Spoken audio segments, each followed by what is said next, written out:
In the humble village of Nyanzi lived a young girl named Amina. She was an orphan, left to fend for herself after her parents succumbed to illness. The villagers, struggling with their own hardships, offered little more than occasional scraps of food and pity. Amina grew up scouring the forests for wild fruits, roots, and whatever she could gather to fill her empty stomach. Her nights were spent in hollowed-out tree trunks or under makeshift shelters of leaves. Hunger and loneliness were her constant companions. One evening, as heavy rains pounded the earth, Amina sought refuge beneath the tangled roots of a great baobab tree. Her body shivered uncontrollably, her stomach twisting in hunger. It was then that a figure emerged from the shadows, his voice calm and gentle. The man was Kwame, a hunter known for his skill and kindness. Though he lived alone deep within the forest, his reputation stretched across many villages for the fine hides, herbs, and polished stones he traded at the market. His kindness, however, was known only to those he helped in secret. Kwame saw the desperate girl and offered her food and shelter.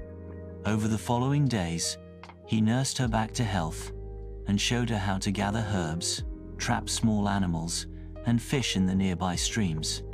Amina's gratitude was boundless. Her trust in Kwame, absolute. Kwame welcomed her into his humble hut, built from strong wood and woven leaves. Though his life was simple, he shared everything he had with her. With time, Amina grew stronger and learned the ways of the forest. Kwame became like a father to her, and she flourished under his guidance. But as Amina's skills grew, so did her desire for something more. Kwame's modest wealth carefully gathered furs, dried herbs, and polished stones began to stir greed within her heart. She longed for luxury, fine clothing, and the admiration of others.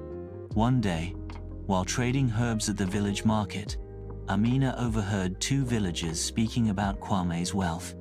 They marveled at his craftsmanship and the valuable items he brought from the depths of the jungle. They spoke of him as if he were rich, a man of means beyond their own. The words festered in Amina's mind. She began to resent Kwame's simple life, believing he had kept her from the riches she deserved. The more she saw of his collected treasures, the more she craved them for herself. One night, while Kwame slept peacefully, Amina stole into the darkness. She took all of Kwame's valuable furs, herbs, and stones, wrapping them in a cloth bundle. Without looking back, she fled into the night, her feet pounding against the earth as if chased by her own shame. Amina traveled to distant villages, hoping to sell her stolen goods.